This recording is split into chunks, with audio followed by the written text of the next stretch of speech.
Good morning, SKN. I'm Jamie Morris. And I'm Kortensia. All right, so I'm also the weather boy for You today. are. We like to alternate things here, so here we go. Let's see if I can get that job at the Met Office. It's going to be partly sunny skies with a 40% or moderate chance of brief passing morning showers, a high of 88 degrees and a low of 72 degrees Fahrenheit. And I nailed it today. It is 72 as a low as I predicted.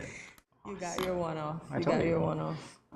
So much for probation. I'm going to get that job at the Met Office in absolutely no time. You will. Certainly not. All right. Why? Why would you take it back? Oh my gosh. Beautiful day ahead anyway. Beautiful day. Yeah. All right. So you're up earlier than I am. I imagine that you see the sunrise quite a bit. No, I never do. I just see the orange skies. The orange skies. Yeah. Okay. I never manage to catch. I guess when it's sunrise time, I'm in the bath. Okay. Well, I don't see the sunrise. What I see is the sun coming up, and I roll over in bed like, not today. Please, not today. It's too early. Not today. But in any event, for those of you who are on the other side of the screen feeling like me, hey, Good Morning SKN is here to guide you through the rest of the day. Exactly. Wake up happy, like myself. We begin now with our first story on the local scene. This from a Nevis Island Administration press release. The Butlers Health Center in the St. James Parish is the second institution in the Butlers community on the receiving end of a gift from the Butlers Enhancement and Improvement Association for the year so far. During a small but significant handing over ceremony at the health center on April 13, 2022, Ms. Reagan Daniel, the association's public relations officer, expressed the group's satisfaction with enhancing every facet of life in their community. On behalf of the Butlers Enhancement and Improvement Association, and more specifically the Queelys, the Browns, and Wilkerson family living overseas, Ms. Daniel handed over 3 blood pressure monitoring machines, 2 manual and 1 digital, along with 375 one-touch diabetes test strips. District Health Nurse David stationed at the Butlers Health Center thanked the organization for its meaningful gesture. She said, and quote, "We look forward to these things because one of the attributes of the community health is primary health care, and one of our services to the community is we do outreach and we also do home visits. So this will go a very long way," end quote. Always nice when people are able to give back, is it not? That's good, and the smiles on their faces once they see these things must make them happy. Absolutely true. All right, so we're moving on to our second story. And just when you thought it was over, oh no, it's not. We're talking about Easter. All right, so the Easter Monday tradition returns after 2 years, the 65th Basil Henderson Aquatic Sports Meet. And this from Win Media. A traditional Easter staple returned last weekend after a 2-year hiatus because of the COVID-19 pandemic. The Basil Henderson Easter Monday Aquatic Sports Meet took place on Monday, April 18th. The 65th Aquatic Sports Meet saw events including swimming races.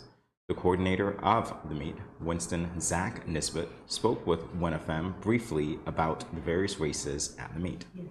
Coordinator Nisbet said, quote, "We have the swim races, which comprise the long-distance swim, the long-distance underwater dive, backstroke, breaststroke, butterfly, and freestyle swims," end quote. Each race has 5 categories: 5 to 7 years old, 8 to 12 years old, 13 to 16 years old, 17 to 50. That is quite a stretch. 17 to 50 years old, and 50 plus. Along with that, we have the usual ham fetching. The ham is projected over the sea on a well-greased pole. That is one of the main attractions. There is also a metal pole planted in the sand in front of the crowd. And at the top of that, we have EC $350 on that pole, contributed by the St. Kitts Scenic Railway, and the ham was sponsored by Rams. According to the cultural preservationist, the meet was much anticipated since it has not been kept for 2 years. Another event held this year was boxing. Well, all I gotta say is, you have a choice, right? 350 or the ham? The ham. Which one would you go for? The ham, because I like nonsense. You'd go for the ham. If you get the 350, you can buy the ham and then have some left over. No, because I want to run on the pole, slide off, come back again, run on the pole. yeah, that's the fun. That's the fun of it. 350 I'm sure they had a great Exactly. Easter Monday. We continue now with our third local story. This from the press unit in the office of the Prime Minister.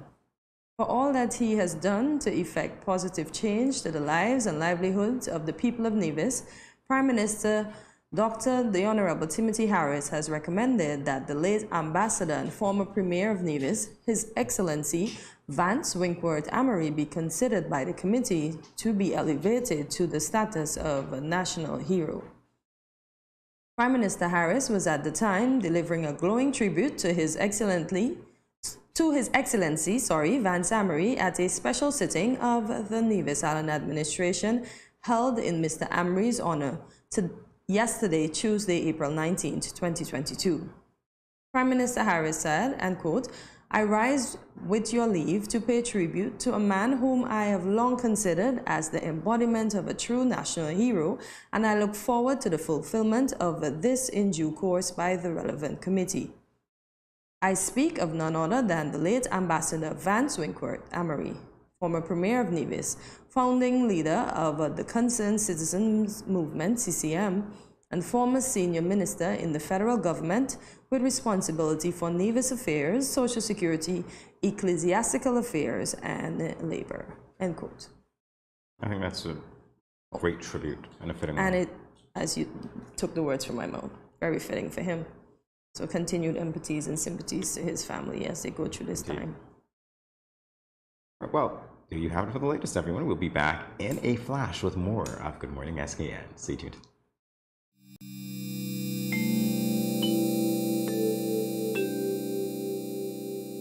Everyone is encouraged to adopt a healthy and positive approach to daily life.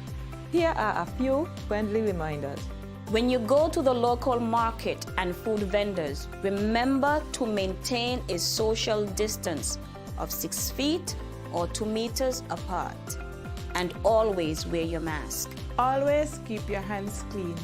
Wash your hands with soap and water, or use an alcohol-based hand sanitizer. When dining, choose restaurants with staggered seating.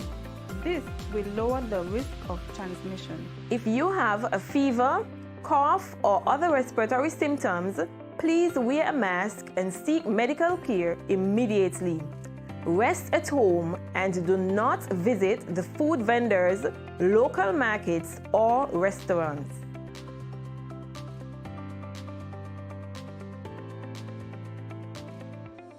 Let's face it, most parents or guardians don't want to think about their teens having sex, let alone contemplate the possibility that they might get pregnant or get someone pregnant. Teenage pregnancy is a situation that involves female adolescents. A teenage female can be pregnant as early as age 12 or 13, although it is usually 14 and older. The fact that teenagers become pregnant is related to many factors. Here are some tips to decrease teen pregnancy. Teach teenagers comprehensive sex education. Target messages at teen boys, not just girls. Get the whole community involved. Encourage mentoring, parental involvement, and support. This message was brought to you by Project Viola through the Department of Gender Affairs with support from the Basic Needs Trust Fund and the Caribbean Development Bank.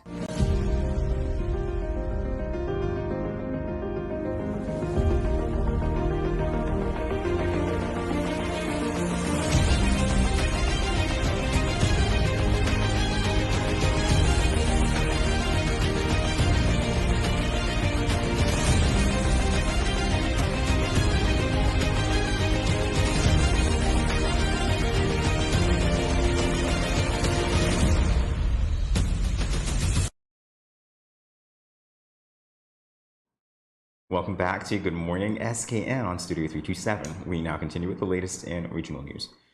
Upcoming Barbuda land trial could determine the future of the Sister Isle. This from Observer Media. In about 14 days, a final ruling will be made in the prolonged legal battle over land in Barbuda, and Member of Parliament for the area, Trevor Walker, believes that the stakes have never been higher than they are now for the Barbudan people. The Barbudan Council continues to fight to maintain communal land rights on the Sister Isle, while the central government continues its push to end the practice. The matter has been before the courts for some time and will come before the country's final appellate court on May 3rd, and Walker is adamant that a ruling in their favor will finally give Barbudans full control over their territory. Walker said, quote, "When we win this case, the central government will have to pay us all those monies that they collected on our behalf. All those who are on our island, who are here illegally or on terms that are not legal, will have to come to the table. Nobody will be able to dictate to us as to what happens in Barbuda. They cannot send over people to do land registry without our consent. That is what is at stake. We will be able, or we would be in a position to determine what happens to Barbuda going forward when this case is adjudicated, and we win this case," end quote. Walker added that based on current events, Barbudans have been losing control of their island, and this is an area in which they would lose even more if the case is won by the central government. Interesting story. Long battle. This sounds like secession all over again, but that way, not this way. Well, it's more about control. So central, we'll see what happens, because it's only about 14 days that we have to wait. So it's one to follow, definitely. Trust me, I've lived there for 12 years, and this has been ongoing. Even when they had the hurricane and they brought them over, they went back full force. They didn't care. Wow. They went back right over there. We continue now with our final news item, our international news. One dead after police fire on protesters in Sri Lanka amid bailout talks. This from Reuters. Sri Lankan police fired live ammunition to scattered protesters on Tuesday, killing one person and injuring dozens more. As the country sought rapid financial assistance from the International Monetary Fund (IMF) to ease a worsening economic crisis. Demonstrations have raged across the South Asian island country of 22 million people for weeks, voicing anger against the government's mishandling of the economy that has led to shortages of essentials and prolonged power cuts. Mihari Priyangani, director of the Kigali Teaching Hospital, said at least one protester was killed and 12 injured were hospitalized, including 2 in critical condition, after clashes broke out between demonstrators and police in the central town of Rambukana. The deceased person, the first fatality since the largely peaceful protests began last month, had likely been shot.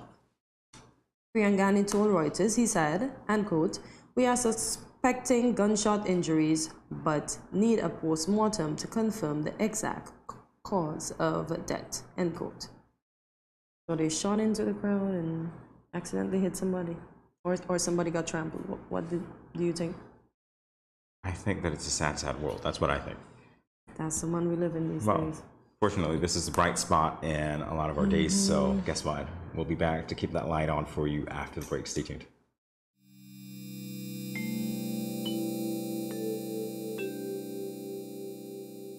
Self-health management refers to the measures people take to manage their own health.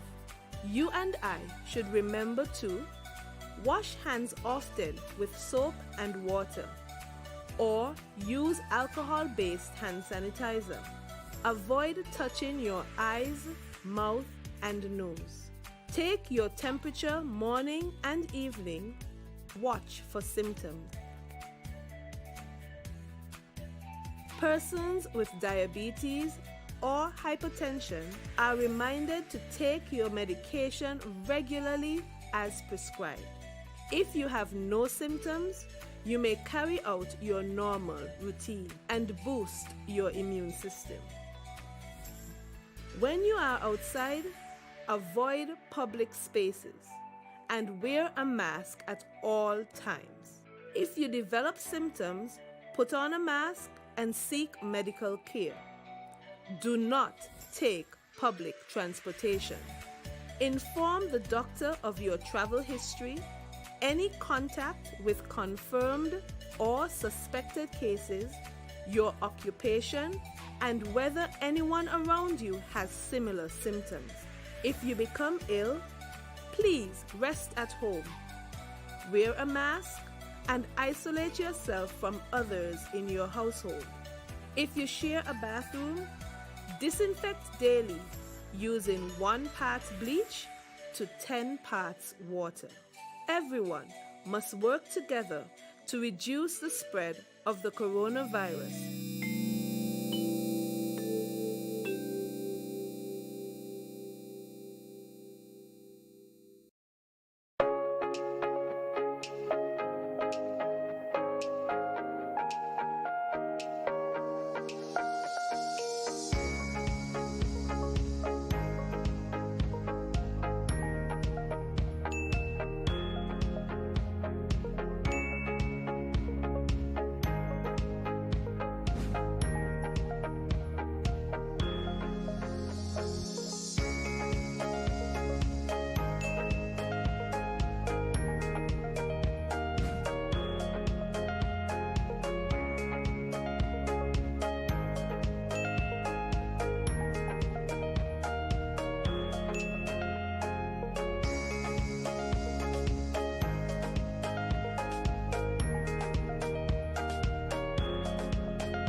No cash, no card, no problem. Dad, embrace the freedom.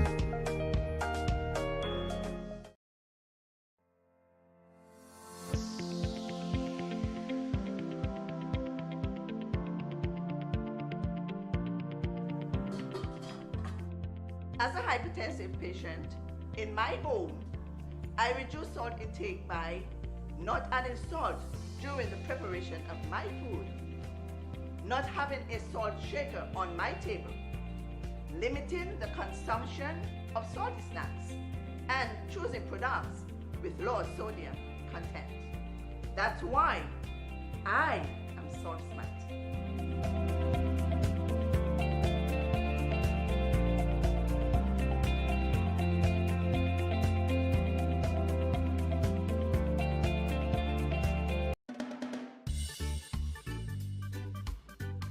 Children, how can you tell a tsunami coming?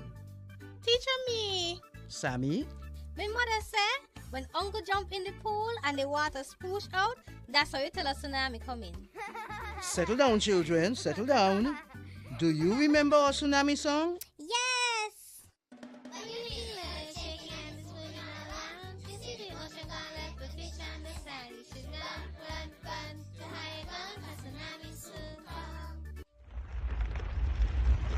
Mommy, Uncle not here and the other shake. Hush your mouth. Daddy, Uncle not here and the sea gone. Who cares? You don't see all them free fish? Quick, give me the bag. This is how you tell a tsunami a come. Teacher says so. I would have failed in school, you know. Sammy, come, let me go. They would have failed anyhow. Let me run, see Sammy.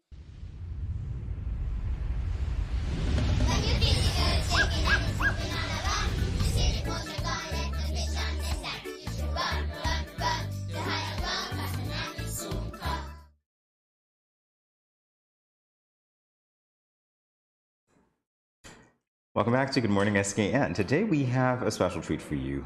Our very own ambassador of St. Kitts and Nevis to the United States, Her Excellency Dr. Thelma Philip Brown, was one among more than 30 women leaders from around the globe who were included in Susan Sloan's book entitled A Seat at the Table, Women, Diplomacy, and Lessons for the World. Susan Sloan is also a moderator of the webinar series hosted by the World Trade Center Washington, D.C. and the World Trade Center Dublin that focuses on women in roles of international leadership in diplomacy, business, philanthropy, culture, and the arts. On February the 22nd, 2022, during Black History Month, Ambassador Philip Brown was the featured guest on this webinar series.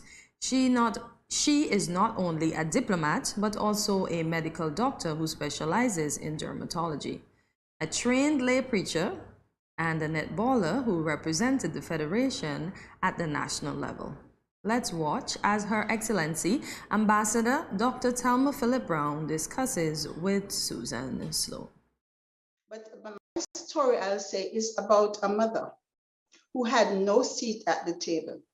She brought all her 8 surviving of her 13 pregnancies, 8 surviving children into the world in a room, as I said, that is smaller, in a house that is smaller than the room in which I live. But she recognized, as you said in your book, that education and a career is the path to authentic leadership and a seat at the table. So though she had no seat at the table, she had very little education, she had that vision, like many of the women of her time. And so she sacrificed to ensure that her son, first son, got into high school. And then stories also about men, because you speak about men who challenge women and who encourage women on this path. And so my father bought into that vision and ensured that all the rest of us went into high school. And there's another man, my oldest brother, once he had gotten into education, gotten secondary education. When my mom died when I was 11 years old, he was 24 years old. And he found himself in charge of his 5 younger siblings who were at home and his nephew. And he took up the mantle, that charge of education. For him, it was not about what you're going to study, where you're going to study, but what you're going to study, not whether you're going to study or if. It was about, and it was not just for us, his siblings and so forth, but throughout his life cycle, that was his mantra. And what is so amazing is when, as he said to a young girl, that was me, who told him that she wanted to be a nurse. And he said, well, if you want to be a nurse, why not be a doctor? He was saying that to a young girl who had no role models in terms of a woman as a doctor. We had no women as doctors in the Federation. And in fact, at that time, most doctors were men.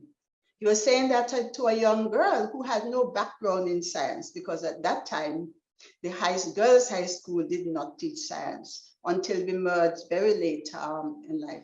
And he was saying that to a young girl who had no economic means, he knew, of getting to university. So when he challenged me in that way, it was a remarkable thing to do. And he challenged and supported me through that long struggle. And then the third thing I want to say, it was also about a community of women who had no seat at the table. Women in a very poor area. And in fact, it was a tale of two worlds.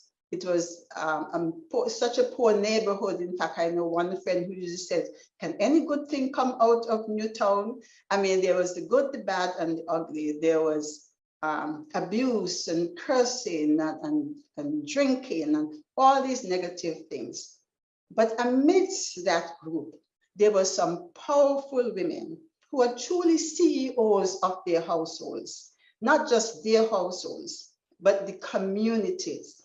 In the tapestry of life, we are like skeins of wool, and whatever color we are, whether we are black, we are white, we are pink, we are blue, we are purple, we are brown, we have a particular slot to compete that tapestry. And we need to shine where we are and be the best color that we can be in order to enhance that tapestry. So true, Ambassador, so true. And I know you also mentioned a similar saying that I have in my book. So thank you. And I love that. And I'd be remiss not to mention, as this month is Black History Month, and being a woman and a woman of color, I'm curious what comes to mind when you think about this month. And in addition, we have a question from the audience. Karen Goldstein asks, what is the culture like for women in the Caribbean? So if you can encompass that, we'd love to hear more. Okay, what comes to mind? Women are what I call the CEOs of your homes. They take care of education and the health and make sure there's peace and make sure there's food and everything. They do that, especially in the Caribbean and worldwide. And says it's not just the Caribbean, not just the 17,000 households in St. Kitts and Nevis, or the 132 million households in the US, the 500 and something million households in China. Almost all of the 1.67 million households in the world will have the women as the CEOs. And yet, as we go up the ladder, they lose that opportunity. They don't get a seat at the table. And the verse I read this morning said, if you're faithful in little things, you'll be faithful in much. And yet we don't get a seat at the table. And that's why we need, if we are going to be the CEOs of our households, what is the community but a collection of households, or the world but a collection of households, and the facilities to enable that household to thrive? We have a question from Chantel, whose parents are from St. Kitts and Nevis. And although she's born in Canada, her parents are from your country. And she wants to know how people in the diaspora living outside of the country can still contribute to the country. And how do we facilitate more women leaders in St. Kitts and Nevis? So the first thing we need to do is get in touch with your embassy. There's a high commission in Ottawa. So get in touch with your high commissioner. So because, and sometimes we have these diaspora associations. We would have St. Kitts and Nevis associations. We have Caribbean groups, but we need to connect, get in touch with them and to let them know what your skills are. So you keep a database. And so when we need these people, we know where to tap, because we need really to establish these diaspora bonds and circles. Now, for us, it has been a little bit more difficult because for years, people, went back mostly to vote and left again. But we want people to stay engaged. Now, sometimes, and I have heard people in diaspora complain that, you go and give them advice and they say, oh, you just come back, you've been out so long and you come back and want to tell us what to do. And then people at home might say, oh, you're out a long time, so you stay out and, But I think it's always how you do things. It's not what you do, but how you do it. So we have to find a way. And that's where the embassies, the high commissioners can bridge that gap between the diaspora and the countries, because we really need to bridge it. And we need to form these bonds and circles that people get involved in the communities. In terms of women, I always say we are our own worst enemy, because many women would rather vote for a man than vote for a woman. And it is so all around. And I don't really know how we get past that, but by continuing to press, continue to do what you are doing, present women in leadership so that they can be encouraged and they have role models, and stop, bad talking each other and saying negative things about each other, and purpose in our heart, just as there are men who would say, I would vote for a man. There's nothing wrong to me saying I would vote for a woman because she's a woman. Because invariably, if a woman puts herself out there, it is because she is super qualified, because she knows how she's going to be toned down. So she is super qualified. She does not put herself out there unless she is super qualified. So let's give women a chance. Well, Ambassador, we are at time, and it's been such a wonderful conversation. And there are far more questions that folks have. Again, to our audience, if you want to reach the ambassador, please reach out to our good friend, Allison McKeeshan. Her email address is in the chat. So if you didn't get your question asked, feel free to send it to Allison and she will get it to the ambassador. A special thank you to, of course, Ambassador and the World Trade Center in Washington, D.C. and Dublin, and to you, our audience.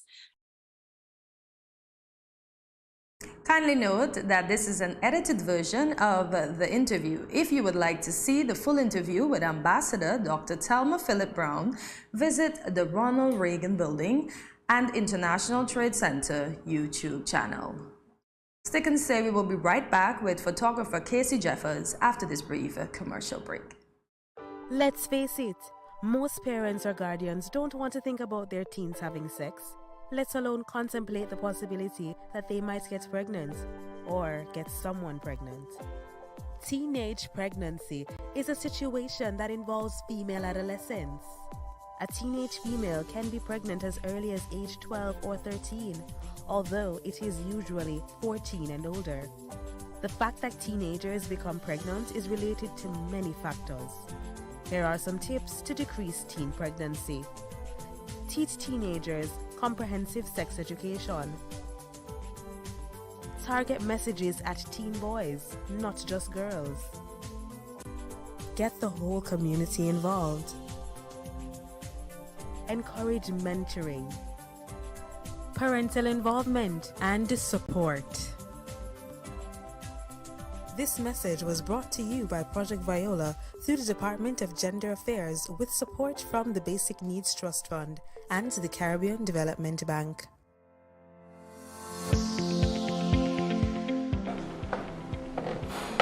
Did you know that there are certain seasonings that contain more salt than you actually need? There are more natural, healthier ways to reduce the salt intake in your dishes by using natural things like onions, garlic, seasoned peppers, and even thyme and merengue powder.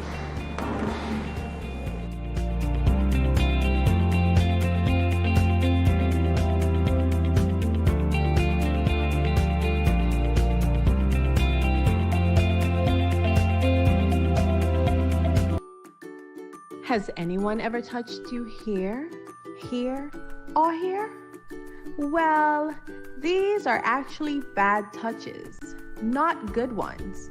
And so, if anyone ever touches you in these areas or anywhere else that makes you uncomfortable, you must say no, then go and tell. Say it with me. Say no, then go and tell. This message was brought to you by the Department of Gender Affairs in collaboration with Probation and Child Protection Services, the Ministry of Health, and the Pan American Health Organization.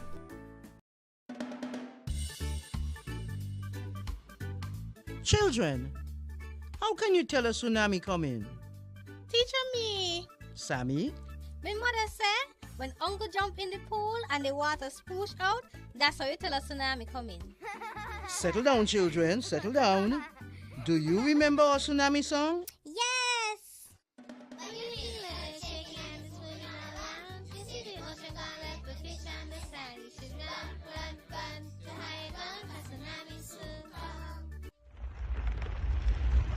Mommy, uncle not here in the other shake. Hush your mouth. Daddy, uncle not here and the sea gone. Who cares? You don't see all them free fish? Quick, give me the bag. This is how you tell a tsunami a come. Teacher says so. I would have failed in school, you know. Sammy, come, let me go. They would have failed anyhow. Let me run, see Sammy.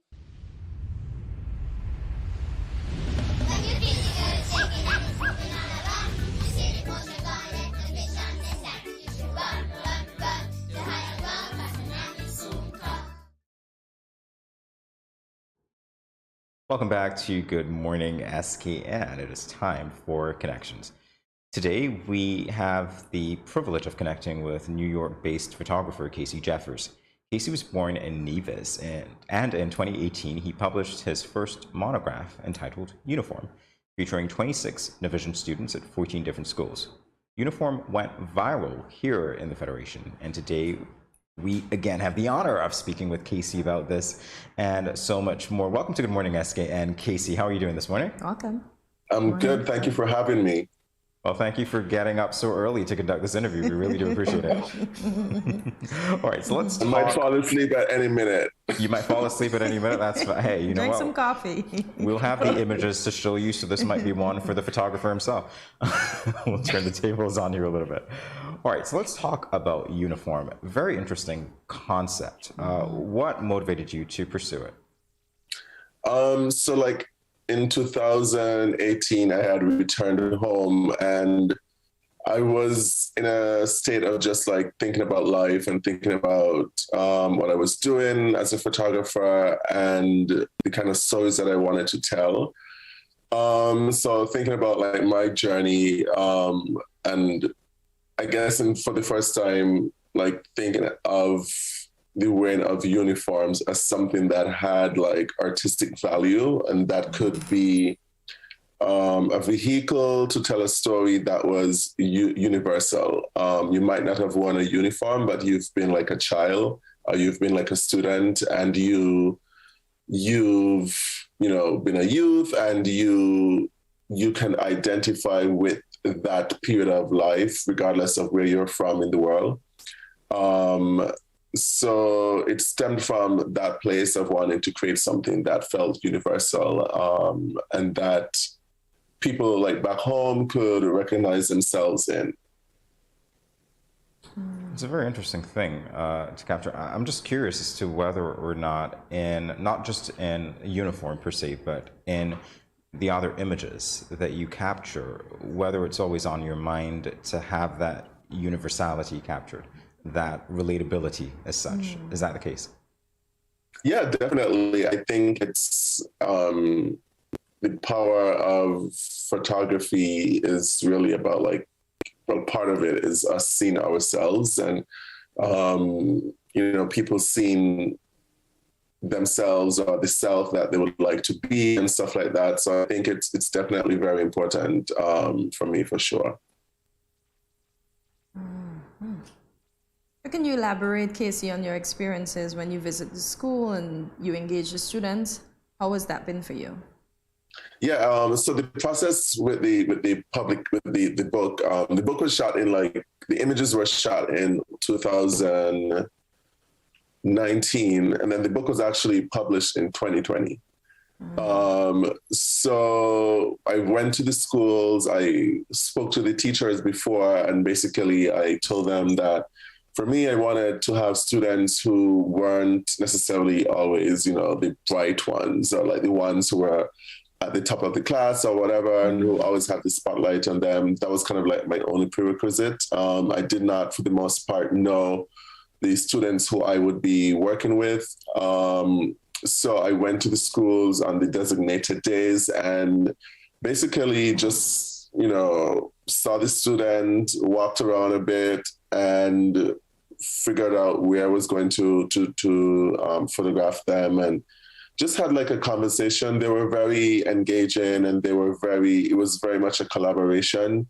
And then through that process, I also interviewed them, because in the book there is, with each portrait, there is like a text from like each student. And the text component covers different like topics, whether it's like loss, whether it's like, their identity, whether it's like anxieties about like the future. And it really like encapsulates, and what's the word? Encapsulates, I'm like going on. It really like brings together like everything that, one within that age between like 10 and 18 sort of like thinks about, and again, like adding to that idea of universal, like a universal theme. I'm curious now about why you decided not to request, say, as you described it, the smartest. And to me, and this is just what I get from what you've said so far, the fact that you have a little bit of biographical information on these subjects, I think is very good to give them a platform that they probably would not have had if you had not decided to focus on them. Was that part of your appeal? Was that what you intended to do? Well, it wasn't necessarily from that perspective of, I'm going to give the child a platform or whatever to speak out. It was more so like I felt with the project, I felt like the images could only do so much. And also because I was photographing like, school age children or whatever, and just thinking about like how culturally we have this notion of, like kids should be heard, should be seen but not heard or whatever. So I kind of felt like, if I could add like a text component to it, it would add like a different layer to the project, where you're not just looking at the kids, like you're negotiating with their inner world, so you get a sense of who they are as a person and for that moment in time, and together like the different stories kind of create like for me it was more so like looking at my age between 10 and 18 and like the different stories from the different students kind of gave me context to like my own story, and hopefully to the reader who would have been reading the book and that like the text component added like a different like layer for them as well. All right, well, very quickly, Casey, I do have to ask you, since you've captured those stories, was there any particular story that you felt gave you context in ways that perhaps you would not have had before? Oh yeah, for sure. Like it's so funny, and that's actually one of my favorite like images in the book. This young lady, Aquila from Elizabeth Pemberton Primary School. So just like speaking to her, a lot of what she said, I didn't like. It wasn't like put into the book, but so this is the book right here, and like this is like one of my favorite images. But she was also one of my favorite students. Just from the conversation that we had, it reminded me she reminded me so much of myself, and certain things like she spoke about, like it was very like similar. So from that point of view, like from her point of view, it really was like, wow, I'm thinking about that time in my life when I was like 10 or whatever. And she was able to articulate it in a way that I at that age couldn't. So that was really like, like fulfilling in a way. So I see your monograph, it was self-published. What are some of the major takeaways from that experience? Well, I think for me, I think initially when I had the idea and I was kind of like, I knew from the get-go that it was going to be a book. I did I reached out maybe to like one or two contacts like in the book publishing world or whatever. And like the images hadn't been done yet. And it's kind of a hard sell sometimes when you're telling people that you're doing like photographs of kids or whatever, and they have like a very specific idea what that's going to look like. So I was just like, you know what, I think I'm okay. Like I believe in it and I have an idea and I know what it's going to be. So I'm just going to do it. So that was kind of like the impetus for me. It was just like, you know what, I'm just going to do this on my own. And figure it out along the way, and that's what I did. All right, well, we'll be back to talk with you on the other side of the break. So sit tight, Casey, and the rest of you on the other side of the screen. We'll be back in a moment. Stay tuned.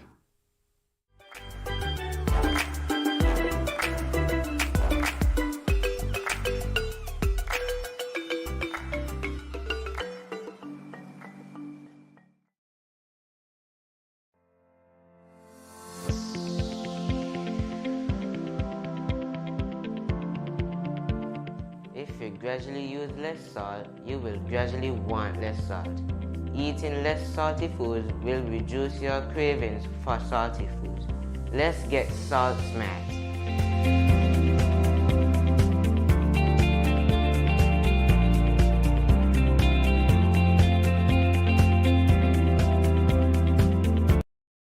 Bless up, Dejo here, and I'm doing my part in the fight against COVID-19 by following all safety protocols and most importantly, rolling up my sleeve for the vaccine.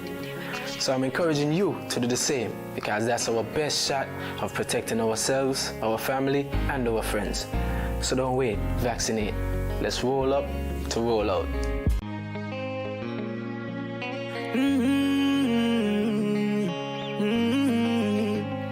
Yeah. I know we can make it. It's only just a phase. Once we're vaccinated, and everybody gonna be safe. Everybody gonna be one safe. Kind, yeah. One people. We are roll up to roll up. Yeah. Cause no man's alone. Do what's right. Alright. Cause I love you. Brother, my sister. And we're in this together. My sister, my brother. I don't wanna lose you. I love you too much. I think it's better for us, yeah. It's better for us. Hey, I don't wanna lose you. I love you too much, yeah. It's better for us. Tell your mommy to roll up to roll out.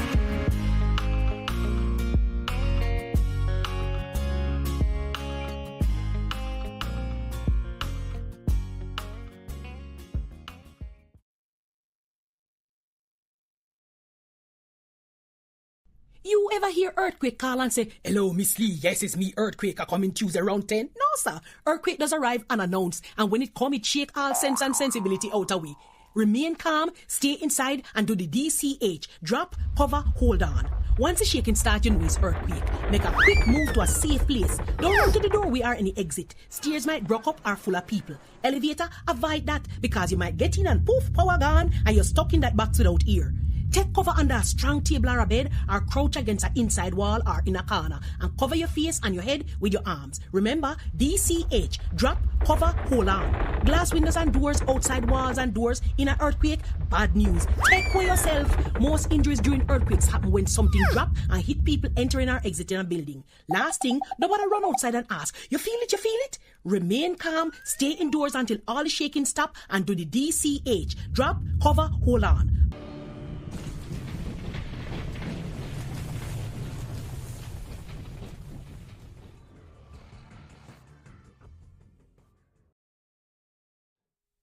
And we are back on Good Morning SKN. We are continuing our intriguing discussion with New York-based photographer Casey Jeffers. We are speaking about his self-published monogram, Uniform, which features 26 Vision students. We are going to continue with our question, and I'm going to ask, are there any review or comments in particular about Uniform that stood out to you or stood out for you? Are you asking me that question, or are you speaking to I'm asking you that. Oh, sorry. That's okay. I thought you were speaking to like the audience. Can you repeat it? So are there any reviews or comments in particular about Uniform that stood out for you? I mean, like so many. So like this book has been, like I've gotten like a lot of reviews. The first one was my friend Mark Holgate, who is a journalist at Vogue. Like he did the first review of it. And I think he did like a really good job, and it really captured, you know, who I am and like the project and like my intentions for the project. But I think when like Naomi Campbell posted it on her Instagram stories, like maybe 2 years ago or so, I think that was like really, you know, like crazy for me, because it's like Naomi Campbell, like the icon. Naomi Campbell, exactly. So that was like really, that was like, I was just freaking out.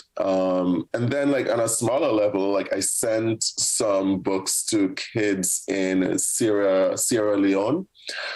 And, you know, they sent me like a picture of them like holding the book there. And for me, that was like probably the best review, you know. Without a review, that was the best for me, because it just said that what I've done is going into the hands of people who need to see themselves in such a way, people who need to see, people who need hope, and people who, you know, it's so rare sometimes as like Black people and Black children to see like images of yourself in like books, and to see people who look like you in books, people who come from similar backgrounds and people you can relate to. So that for me was like really special. So yeah. Well, in that vein, I can appreciate why you would send the books to Sierra Leone. Was there another reason for you doing so, Casey? No, like basically I just wanted, like someone I knew works with like a school there, and I just wanted to like send the books because I felt compelled to, and I just thought that, again, the idea of, you know, Black people within the diaspora, whatever, like, you know, that element of connection and connecting to stories that, you know, you like, they've never heard of Nevis before prior to this, I'm sure. But it's like being able to see yourself in these images as like a young Sierra Leone boy or girl. And, you know, maybe thinking like, hey, maybe one day I could do a book myself, you know? Definitely that source of inspiration. As we talk about the fact that your monograph has gotten global recognition, even from Naomi Campbell, and you've gotten reviews from Sierra Leone as well, let's talk about the reaction at home What have you noticed, and what are some of the things that you think we can potentially do to boost appreciation for work such as your own? Right. Well, I think in general, within like in the Federation and probably the wider Caribbean, there is like that there's this kind of thinking where artists and artistry, it's not supported. There's no proper infrastructure to support the arts. And even with the book, as much as it has been like really popular, like globally, it's like in most major countries, you know, even in like Tokyo and like places like that. And it's just like back home, I think initially people, like some people, not everyone, like I had like a lot of support, but there were like sort of people who might have not, I guess, in some ways able to appreciate it because, you know, for them, it's just like, oh, why do you want to do a book about, you know, people wearing uniforms? Like, why? You know, so they're not in some ways able to see, I guess, the bigger picture of it. And, you know, that's kind of like the unfortunate part, I think, with, you know, us as locals, where we don't support locals. That's the reality. We don't, especially with the arts, we don't support like artists. Yeah, I remember like someone was like, oh, well, I don't have like a child in the book, so it's not for me. I'm like, okay, well, that's not the point, and that's fine, but it's not like the point of it. So yeah. So there has been like moments like that, but generally people have been like supportive. I wish more St. Kitts people would support, but a lot of that is probably they don't know about it, which is, you know, kind of, it's in some ways it's like harder to get, I guess, like press in like St. Kitts Nevis than like, you know, elsewhere. But yeah, so hopefully after this, people would know more about it and they can support if they want to. Absolutely right. So what we want to know now is turning the page a little bit from uniform to your other photos. What else have you done, and what do we have to look forward to, Casey? What can you tell us? Right. So right now I'm sort of in pre-planning of another project that I want to do in Nevis. So I guess over the course of a few weeks, I'll, you know, start like figuring out how I'm going to do that. Like another portrait-centered series in Nevis. So that's kind of what I'm looking forward to. Yeah. All right, great. So he's just teasing us. He's not telling us the depth of what is going on. So you're back. I mean, like, I don't want someone to like go on and steal my idea within like 2 weeks. We totally understand. I mean, not that I really mind, because I just think like, you know, we all have ideas or whatever, and you know, how you execute it might be different. But yeah, and that's like something I want to do. It's portraits, like at the hot springs in Nevis. I really like the idea of what that site represents. You know, like historically, there's a historical context, but there's also like a community-driven context, and like generations of families, you know, using it and stuff like that. So I want to do like a series there of like portraits and like more documentary style images around that site. So yeah, so now you've heard it here first. This is an exclusive. That's my next project, and hopefully I can get some volunteers who want to be portrayed there. I might just jet over myself and Jamie. You're welcome to. Absolutely right. All right, so how do people get in touch with you? We talked a little bit during the break about the availability of uniform in Nevis. And in our final few moments, I do want to give you the ability to reach out to the public, give us your social media platforms and things like that. Yeah, so you can find me on like Facebook at Casey Jeffers. You can find me on Instagram at Casey Photo, KACEYPHOTO.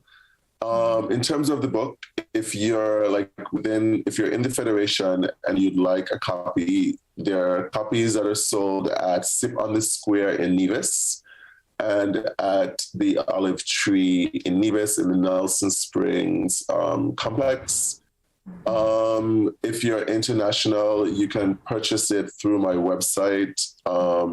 It's www.caseyjeffers.com/shop. You can like get it there and I'll just mail it to you. And yeah, that's basically, how you can like get it. If you do need a copy, which I highly recommend you get a copy. I think you would enjoy it. You'd appreciate it. It's nostalgic. It's really part of our culture. And I think so often when we think about culture, we think about it in a very narrow way, in a very performative way, where it's like, oh, it's the masquerade, oh, it's the steel pan or whatever.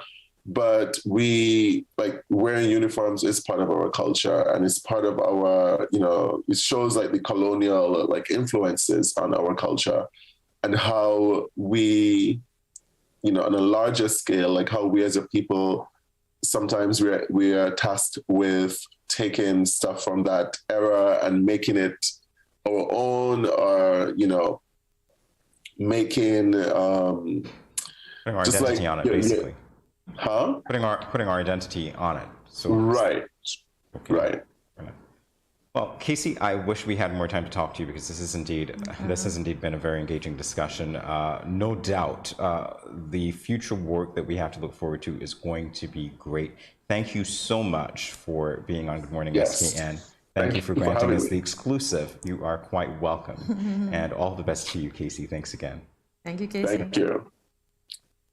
More Good Morning SKN in a moment. Stay tuned.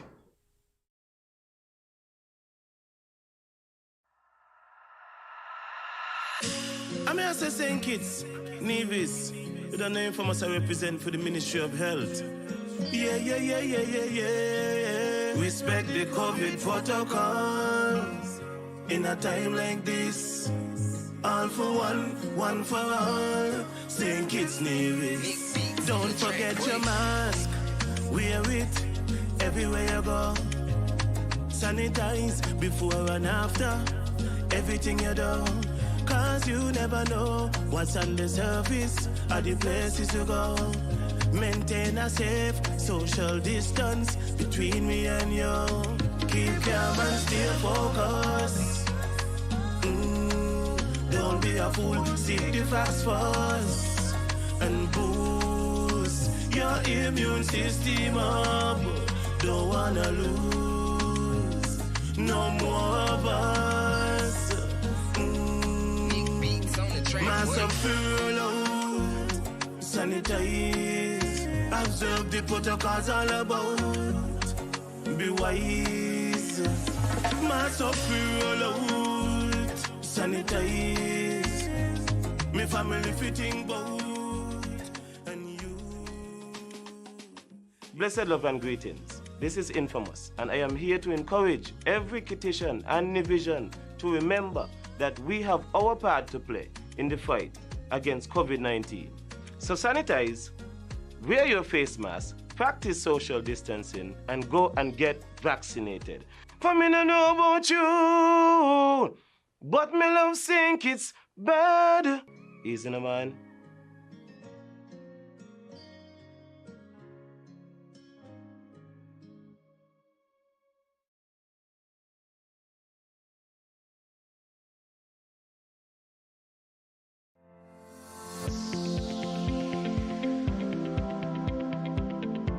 Do you know that common baked goods such as bread and crackers are high in salt?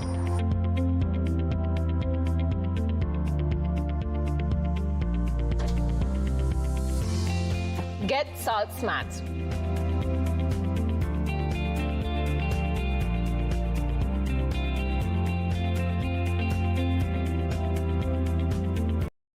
When growing your savings, where you save matters more than you think. Dare to compare and see for yourself why you should start saving and investing at First Federal Credit Union. You don't have to settle for cents. Let your money make sense. Reap a higher return by stashing your cash in a high-yield savings account or term deposit and earn up to 4% interest on your money. At First Federal, we say yes.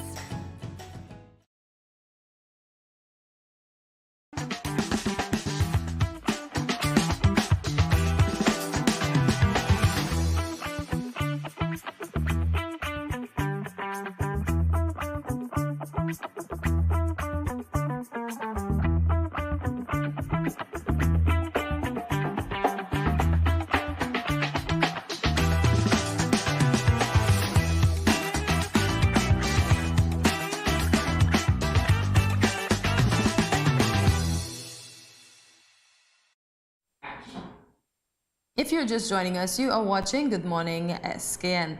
It is time to loosen up. We just finished speaking with Casey Jeffers, Navision-born photographer who is currently based in New York. So today, Jamie and I will be discussing our experiences with photography, specifically the camera phones. Oh, that is our experience with photography. We just finished talking with a world-class photographer, and we're going to whip out our expensive... You understand what's going on here. Camera phones. Boy, I tell you, there is no comparison. But anyway, we talk. What was your first camera phone, Kortensia? I was trying to remember. I can't remember. You can't remember. Oh, there you go. It was so long ago, Because guys. I was anti-cell phone initially. You were anti-cell phone? Yeah, I was anti-cell phone initially, and then I think it was a borrowed cell phone that was a camera phone. Maybe it was a Nokia vintage phone that was a camera phone, but the Nokia, it was a flat phone. But The Nokia vintage phone. yeah, because I don't think my Motorola, the Motorola had cameras. Do you realize how you're dating yourself here? I can't imagine that the younger generation is making camera phones seem like they're prehistoric. They're like dinosaurs now. Yeah, boy. Because you can't even remember what your first I one was. know. Look at that. Look at that. You know, I have to take a poll. Hey, and we talked, interestingly enough, we're talking about this, but yesterday we had that segment with the 360-degree photo booth. So there was a time when we used to have to go into photo booths to take our photos when we've advanced, where we now have, you know, we'd go to the photographers and we'd have to wait for them to develop film in a dark room, and we get those hard pictures that you've brought. Yeah, and we thought those were cooler. We did think they were cool. We spent a lot of money. Yeah. And now we get the phones and we can do everything on them, right? Yeah. My first camera phone, I'm trying to remember what that was. You know what? I think I opted for a camera instead. Okay. When I had a cell phone, I think it was a Motorola, and I forgot the actual brand, but it was not a flip phone. It did not have a camera. It was when Flo had decided to introduce cell phones, and I decided after waiting for about 1.5 years or so and not be defiant, I'd go get a cell phone. Okay. So no camera. But I did buy an actual camera. I think it was a Kodak. Was it? Oh. I had that. So the 14 megapixels, which I thought at the time was like really good. Now cell phones have better quality than that camera for $500 actually, you know, did at the time. Plenty better, huh? Anyway. Plenty better. But it was so... I guess we lived in the era of experiences because the younger generation wouldn't know much about going to Image or Willett's or all those places. Are you sure they wouldn't know about? Well, you know, let's not pull them because they're gonna age us. They're gonna date us, you know, and I'm not dating. Wouldn't know about stuff like that. All they know, they have the little phones to do their little selfie. We've got to call them younger.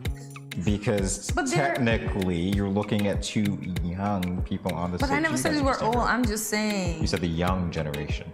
Yeah, which is my niece and nephew, which is very young. Younger. They are not even 10 as yet. They're not even past 5 as yet. So, okay, there you go. They know more than you about technology, obviously. So they would not have had that experience to go to the photo studio and think that was the hypest thing up. You know, and I'm telling you, I'm pretty sure that people who are watching this in the diaspora are thinking, you know, I remember that. I remember when those photo studios popped up. I remember seeing Will at just about every event that we could go to for graduations, for proms. Yeah, that was a big thing. Those sorts of school sessions and so on. Definitely there. And you knew that it was that type of event when you saw the cameraman walking around with his heavy camera, with his lens that he had to zoom, and he's getting in your way, blocking your views because he had to get the best one. The picture. Those were the days indeed. But of course, now we can do it ourselves, so everybody's a professional. And everybody No got offense, Casey, because we know that you are the real one. Their phone. And the phone. Everybody got the Seems. phone, yeah. So the phone. Look, Turkey Killer takes his pictures with his mom takes a picture with his phone and he edits it on his phone. Listen Look at to that. me. Look Well, at there you that. go. I was going to say I wouldn't touch Turkey Killer with a 10-foot pole when we're talking about professional versus not. I think that he's in a league of his own and he's crafted. He's honed his craft, rather. Oh my God. All right, so let's talk about types of photography that appeal to you the most. What are those? What types of shots do you like? The still shots, the ones where they basically take up most of your face, but you see the bright parts of your face, like your eyes, your nose, but it's like a dark. So the photo. shadowing effect. The shadow effect, yeah. Interesting stuff. And maybe food photos and nature photos as well. You like food photos? Yeah. You know what? It's weird because we had Chef Michael here. Hey, Chef. When I see you on the ad, I go, "That Chef Michael, great energy. We need to bring him back." Right? But seriously, I like that. I don't mind that. But when I see on people's feeds the shots of food, I hate to break it to you guys. You were not professional food photographers. Please don't take those shots. I'm sorry. There's something that is lacking when I see a novice take up a cell phone and say, "Oh, this is a great meal." No. You don't represent it the way that the chef would or a professional photographer would. I know that you're trying your best and it's on your social media feed. Maybe I need to get off your social media feed, but no, guys, there is a difference. Mute Jamie. Maybe I need to mute. There is a difference between a professional shot and a novice shot. So no, I'm not one for the food. I can take the selfies, although there is this sitting joke that I have with my family that whenever it comes to selfies, the lips seem to have to be pursed for no particular reason. And if you're taking a body shot, you definitely have to go up on one knee and look like a horse a little bit. I don't know. Does that work? I don't know. Is that how it goes? I often wonder why do we actually perch up? Oh, you know what I'm talking about. Yeah, it just moves. You're going to take a photograph and then you just do this. You know why? Because we emulate other people. We saw that person do it and then automatically became a movement like a wave and we go, oh, it's the thing to do. So you're taking that shot? Wow. Tara Banks from America's Top Model, she said when you do this, for the person that's actually shorter, it gives them a bit more height. Because that's what she told Eva Pickford to do, and Eva Pickford won America's Next Top Model. And it gives you more height even though the lens is zooming down on you, and so for no particular reason, all I see is what looks like the hind legs of a horse. But anyway, I'm just saying, you're about to start the race, right? Hey, it works for you, right? No. You're laughing. Do we need a disclaimer for this? The opinions that were just expressed are Jamie's opinions and do not necessarily reflect the opinions of Studio 327 or Good Morning SKN ad. Here we go. Hashtag Jamie said it. Jamie said it.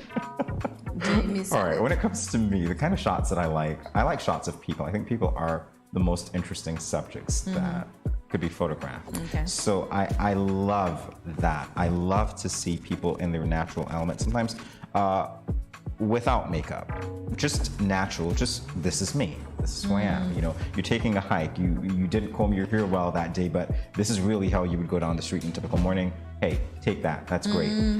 I think, to be fair, I'm a little defiant because when I see things on social media from the self-proclaimed selfie photographers, everybody wants to put their best foot forward, and so what you get is not necessarily representative of what is. That's a good one. The best foot of data. Well, the better foot. You only got two. You know, it's not representative of everyday life. It's not representative of the norm. It's representative of wanting to project the best, but that's not necessarily the natural projection. You know what I mean? You got it. You hit the nail on the head. Well, so would you have no, I admired the man with the camera, but no. You wouldn't have taken it to the level of having a career out of it? Making a career out of photography? No. Yeah, well, you know what? No offense, but no. No, well, It's you not wouldn't. my thing. It's not your thing, but it's a lot of people's thing. Yeah. So if you were to ask me, no. But you know what? It's all around us. Let's be realistic, because hey, apart from having our pictures out there, thank you guys. or professional in-house photographers there. Apart from having our pictures out there, everything that we do really is captured by photography. You go to the supermarket and you're looking at the label on the container that you're going to buy the item. That's photography to some degree. That is design if it's art. And then you look at the magazine. Oh, I want to go check out a house, and this is for sale, or it's an open house, or whatever. There are nice shots. There are people who actually do that and do a good. The whole magazines are lovely, huh? Yeah. Lovely. Exactly. The hue, the color, it just makes you want to go. Even if when you get there, you just see dry leaves. You want to go. You want to go. Yeah. Can we have a photographer for work so that we want to go to? Can we make work look glamorous? Can we do that? What? Well, not you and me, but I mean like people like, oh, I'm going to, I don't know, where am I going to go? Fictitious location X today. And I'm going to make sure that it looks so glamorous when I go there. There'll be like a red carpet rolled out. Oh, it's going to be great. I tell you. Now that's your imagination going wild. If work were that engaging, we would all live better. So maybe, I hope the employers are listening. They can put more photographs in their offices, and then people will just be taken away. Think so? Or I have it. Perfect idea. A projection of nature on the walls as soon as you get into work in the morning. Oh, everybody will be clamoring for the door. They want to go outside. I'm just saying. It's quite possible. The zen, the sunrise, the trees, the wind. Imagine the projection of the beach as soon as you walk in your office. You'd be like, oh. Imagine the projection. You know what's interesting? The only artistic leeway some people get at work is what's on their monitor. Because there are some offices that dictate that you cannot put pictures up. So you have to wait until Google changes it to the next scene, and I realized a lot of the monitors, if you realize too, is mostly nature, and then some people. Yeah. So they know what it. See, so my nature idea would work in the office. How about that? Projection of nature. There you go. Well, we're projecting that we'll be back in a few moments. Stay tuned.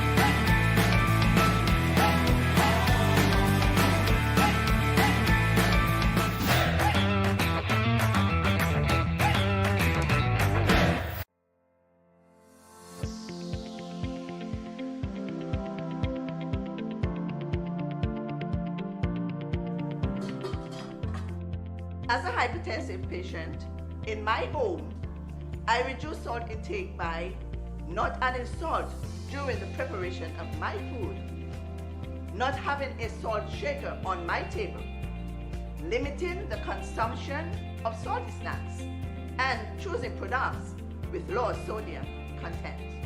That's why I am salt smart.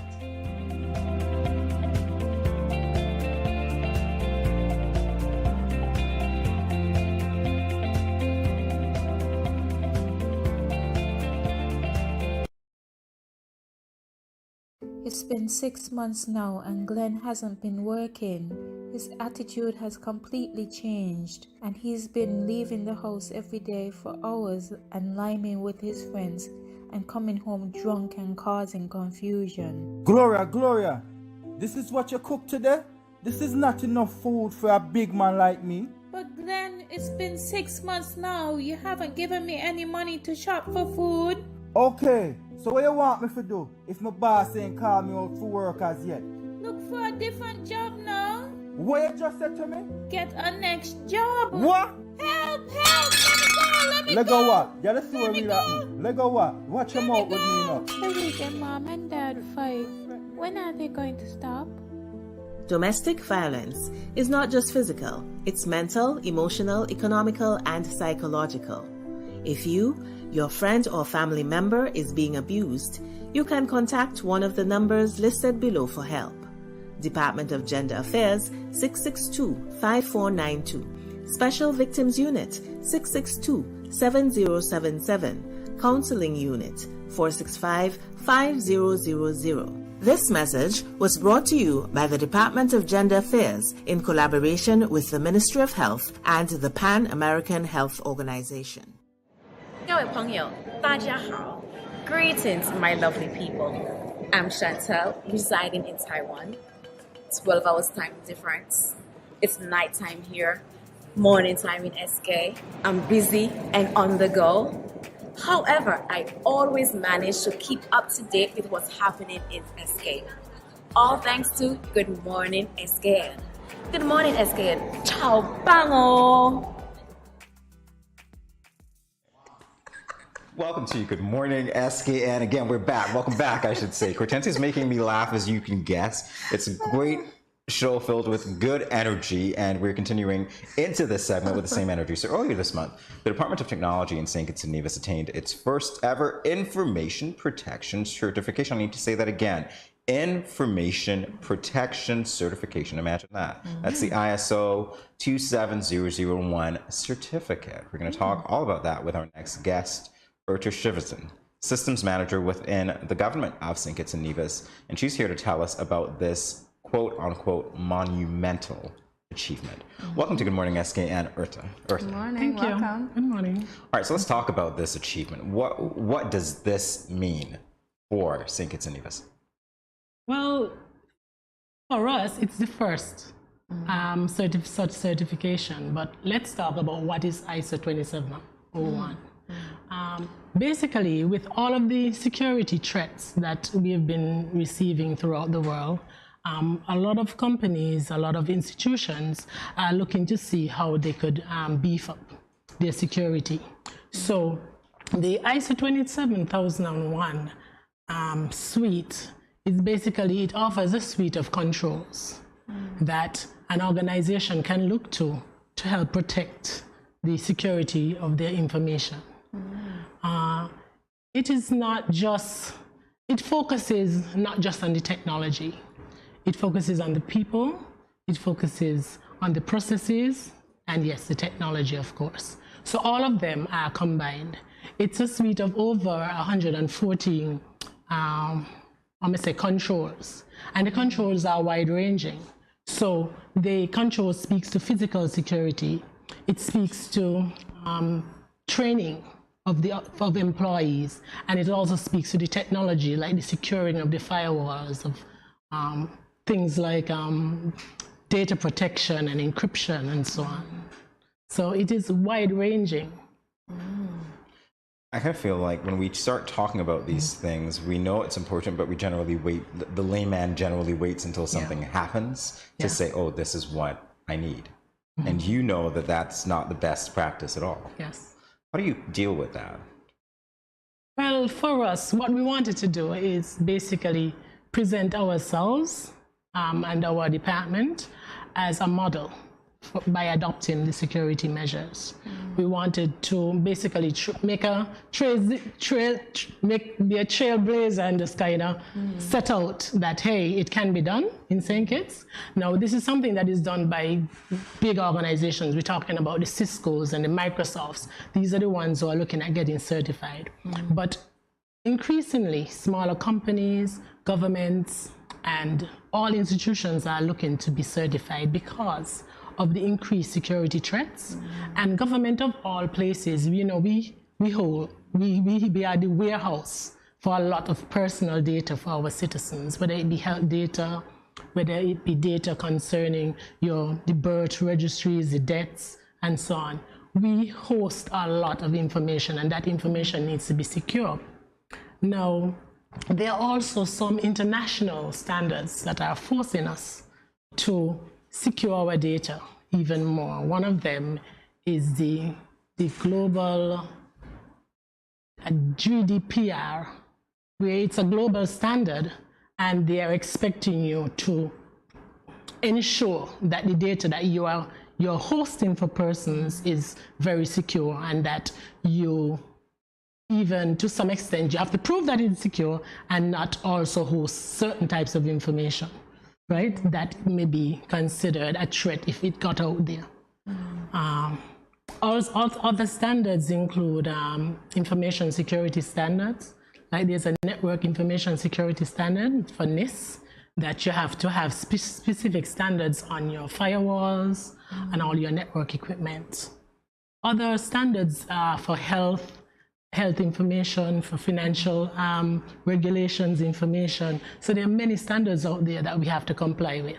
Now, what ISO 27001 does, it gives you a general information security management system that organizations can follow, right? And basically it is a standard. So it's a standard set of regulations that you can follow to ensure that this information that you're keeping, right, is secure. You have a lot of work to do. Yeah. So can you tell us some of the preparations that led up to the certification? Oh yes, of course. We started the process actually in 2019. That is when the agreement was signed. We have partners in the Embassy of China, Taiwan, and they have been helping us along with the process. We started in 2019. That's when we signed the contracts, and then we were looking to really push in 2020, and by the end of 2020 we should have been certified. We started in 2020 and we did the training, the first set of training, and then COVID hit. And basically we went into lockdown, and all of that training that we had assimilated then, we basically forgot. Oh, so you had to start again. And then we had to do another set of training later down in the year. But then we had a subsequent lockdown again. And so what we had to do is we said no. We had to really get this thing going. And in 2021, we decided, no, we're going to push ahead and we're going to persevere and we're going to get it done. So we had about 3 sets of training, because we had the first one, lockdown, more training, lockdown. And then the third one, we said, no, we were going to push ahead and get it done. And so what it involves really, like I said, it's three-pronged. It's the people, it's the processes, it's the technology. So what you have to look at is having the persons trained. And we're talking about training in information security. It's just training of your staff, training of your technical people, training to see how your processes are set up and see how you could revamp them. And then it's bringing in the technology, looking at the firewalls, the routers, seeing how they're programmed and how they're configured, and see if they meet international security standards. Right? From there, after you have done the training, you have to look at all of the controls, assess your situation to see where you comply, where you don't comply, and then you basically, it's really a risk management process. So you're actually looking at everything you're doing and you calculate the risk and see which risk will I accept, which risk I can't, how do I mitigate the risk, and basically you move on from there. And so we looked at all our processes, see what we could improve, see what we can improve, see where we have to accept risks that we cannot control, and then put measures in place to see how to mitigate them. And from then, what happens is that an auditor, an external auditor, they come in, they look at your processes, and so there's an audit that we did, because it was during COVID time. The first audit was done virtually, and they looked at our processes, they recommended changes, we implemented those changes, and then they came back again and did the final audit. And in the final audit, they looked at the process, see if you implemented the changes they recommended, and if these were completed, they will give you basically the certification. So it is a long process, but it's a process of continual improvement. Just like the Japanese, they call it in Kaizen. You do act, check, and you just keep on repeating the process until it's better. Well, I have to say, I feel more secure just having you here talking about this. All right, we'll be back to continue the discussion in a moment. Stay tuned. Okay. These teen boys nowadays get me so upset. I see these teen girls with their big bellies, and you want to tell me y'all couldn't protect her and yourself? Come on. Now don't tell me no stupidness about you feel embarrassed about getting a pack of condoms or asking somebody for one. That ain't nothing to be ashamed about. You should be proud that you are making a wise decision, but you still have to abstain from having sex with someone under the age of consent. If your boys are pressuring you to have sex and you don't want to, then don't. You are in charge of your life, not them. I heard another one saying it's sweeter without a condom. But my granny always told me, no glove, no love. So let me tell you something. It's sweeter to have money in your pockets and not have to support a child at that young age. Before I say anything else, the best way to prevent teenage pregnancy is to abstain. In other words, no do it. Let me talk to the big men troubling underage girls. Why you sleeping with your daughter? You not live clean. Your girl at 16, and your daughter at 13. So girl a look me, but me no inna that. Big man no deal with back pan back. You understand where I'm coming from, right? This message was brought to you by Project Viola through the Department of Gender Affairs with support from the Basic Needs Trust Fund and the Caribbean Development Bank.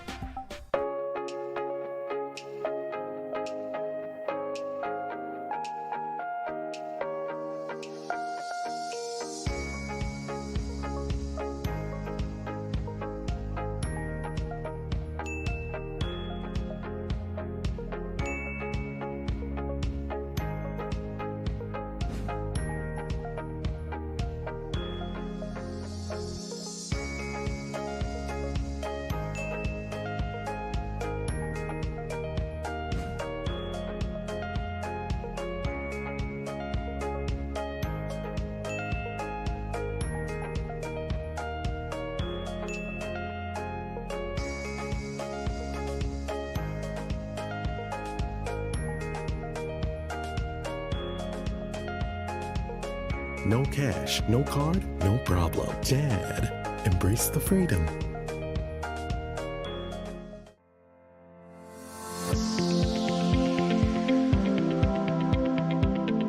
Consuming excess salt can lead to heart attack, high blood pressure, and even stroke, and other health-related conditions such as kidney disease.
And we're back on Good Morning SKN. We are speaking with Urta Shiverton, Systems Manager within the government of St. Kitts and Nevis. So Urta, can you give us, well, we're going to speak to the entrepreneurs and not just big organizations. Mm-hmm. So can you tell us 3 ways in which they can protect their data? Mm-hmm. Okay, I think the first tip that I offered is to keep the unknown unknown. Okay. Right? And what that means basically, if someone sends you an email that is basically you don't recognize the person, the author of the email, versus trying to click on the email and open it, perhaps you should just leave it alone. Or if you think, let's say it says, well, Jane sent you the email, you could call Jane and say, Jane, I see a strange email from you, but it's not your email address. Did you send me something? You know? So keep the unknown unknown. Don't try to open everything. You did not win anything because you did not participate in it. Anything, yeah. Right? So you did not win the lottery because you did not have a ticket. You didn't sign up. What about the free Samsung phone? I mean, come on, everybody uses Samsung. Face like, your reaction. No. Yeah. Yeah, we've seen those messages. We've seen those messages. Another tip that I would like to give is basically you need to protect your devices, protect your phone, your tablet, your computers. Protect them by putting on passwords, always. Always put on passwords. No password 123. No password called password. Right? They're gonna figure it out. Right? No password with just your name alone. Right? Always have strong passwords. Ideally, mix your passwords with letters, numbers, and characters. But always have a password for every single device and have those passwords secure, and don't use one password for everything. I'm guilty of that in the past. Because it's so easy. It's easy to remember. Yeah. Precisely. But no, don't use one password for everything. There are many apps out there. Their password, there's certain apps out there where basically you can keep all your passwords in. They're passwords vaults that you could actually save all your various passwords for your different devices and for your different apps. I was actually going to ask you about that because I know it's not a good thing to write your password down ever as well. No. But you could write it down in a whole thing and nobody realizes. How about that? I've done that. Do you see the reaction? Do you see the look that she's giving? No, because we've had persons, even in my office, who have written down their passwords and they stick it on a sticky note under their keyboard. Wow. And now we go and we're like... No, but mine is in the whole paragraph, so you would never guess that's a password. Oh, it's so nice. Especially now that you've said that on live television. But they won't know. No one would ever guess. They won't know. Just saying. The other tip I would like to offer is, yes, you're securing your devices, but you also have to secure where you enter into the internet. So you secure your entry at the edge. And the entry of the edge, we speak to having Wi-Fi passwords. Don't leave them open. So when the internet service providers give you your routers and your other access points, close them, right? The neighbor should not be able to sign in and give them free internet. You don't know what they're doing. And you need to keep those. Or change all of the password, even the password that the internet service provider gave you, don't keep it, change it. Most of the passwords on cameras and so on, they're admin, change them. Change all of those passwords and keep them secure. Any access point, any Wi-Fi access points, routers, firewalls, have passwords for all of them and change them from the generic one that is provided. And if you don't know how to change them yourself, get someone who knows how to change them. Yeah, get someone who knows. A lot of tech-savvy persons. For myself, even, I upgraded my phone 2 days ago, and I had my son do all of it. Because he's more tech-savvy sometimes than I am. It's the truth. The younger persons are more tech-savvy, so he did all of the upgrades. What did I say? I just went, put in my password for Apple, and he did everything. So they're more tech-savvy than us. I'm going to bring my devices to the studio and you guys are going to take care of it, all right? More tech-savvy guys behind the cameras right now. Yes. So what is next for ICT in St. Kitts and Nevis? And that's a broad question. Oh, wow. That's very broad. No. Okay, for ICT, what we're trying to do is we're trying to support a digital transformation in government. Digital transformation meaning moving away from paper-based. And especially during COVID, what we saw is that we were so highly dependent on paper-based processes and operations that it became very difficult for simple operations to be done. And so we are trying to make that transformation and put more of the government services online and reduce our dependency on paper. Now, that has been very difficult because there's a lot of pushback in that persons are very resistant to change, all of us. As much as we use the technology and use the phones, if you're very comfortable to doing something, it becomes a little difficult for you to change, right? Because it kind of messes with it's just how humans are, you know? So that is what we would like to do. We would like to change of most of the processes that are now paper-based, push them. So there is this strategy that the government of St. Kitts and Nevis is adopting, which is a digital transformation strategy. And it has many components, and we are starting off with the education of our users. And the main reason why we decided to do this certification is for pushing that direction, because we realize that a lot of the processes have to change, the people have to change, and the technology have to change to support the digital transformation. You're talking about changing culture. Yeah. Yes, mainly. Effectively. But I can see the merit in that, because as you rightly said, we use the technology and realistically it's meant to make those processes more accessible, easier, even more secure. So although initially there'd be a lot of effort on the front end, back end the rewards would far surpass. Yes, because we want to avoid the long lines at inland revenue. We want to be able to apply for services, water, electricity, online seamlessly without having to visit an office. Certain applications, your passports and all of these other things, yes, they are highly sensitive, but they have been brought online in many other countries, and we can do so likewise. And we are hoping that within the Caribbean we can be a trailblazer on that, because in our country our penetration rate for the use of data and ICTs is very high, extraordinarily high in comparison to other countries. That's good to know. Look at us. So we're heading in the right direction. We are heading in the right direction and being more tech savvy. Indeed. Erda Shiverson, thank you so much for the insight. Thank you for having me. Absolutely. We'll be back in a moment, everyone. Stay tuned. The continued fight against COVID-19 requires the continued practice of public health measures across all sectors and in every community. Frequent and proper hand washing, wearing face masks, and physical distancing. Do you know who is not physical distancing? The Aedes aegypti mosquito. Let's avoid overloading our healthcare systems. This means simultaneously protecting yourselves and your loved ones from all disease, including mosquito-borne illness like dengue fever, Zika, and chikungunya viruses. Did you know that dengue is the most common mosquito-borne viral disease in the world? So let's get to work. Use window and door screens to keep mosquitoes out.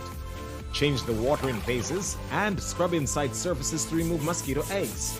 Avoid using saucers with potted plants to prevent collection of water. Securely cover water barrels and drums with mosquito netting and properly fitted covers. Scrub the inside walls of water barrels and drums with detergent 1 to 2 times per week. Walk around the outside of your home and remove or overturn containers that can collect water and become breeding sites. Mosquitoes only need a small amount of water to lay their eggs. Remove unwanted cans, bottles, buckets, or used tires. Other items still in use must be properly stored in covered areas to avoid water settling in them. Clean roof gutters and air conditioner trays. Debushing and removing tall grass from around your home or establishment is also key to reducing mosquito populations. To decrease your risk of being bitten by infected mosquitoes, use proven personal protective methods too. Apply an effective mosquito repellent to exposed areas of skin according to manufacturer's instructions. Wear light-colored long pants and shirts while outdoors in the early morning and late afternoons. Further, protect vulnerable family members like pregnant women, children, the elderly, and persons who are unwell by using mosquito nets to sleep or rest, even during the day. Fight the bite and protect yourself and your family too from mosquito-borne diseases. This message is brought to you by the Pan American Health Organization, Office for Barbados and the Eastern Caribbean countries.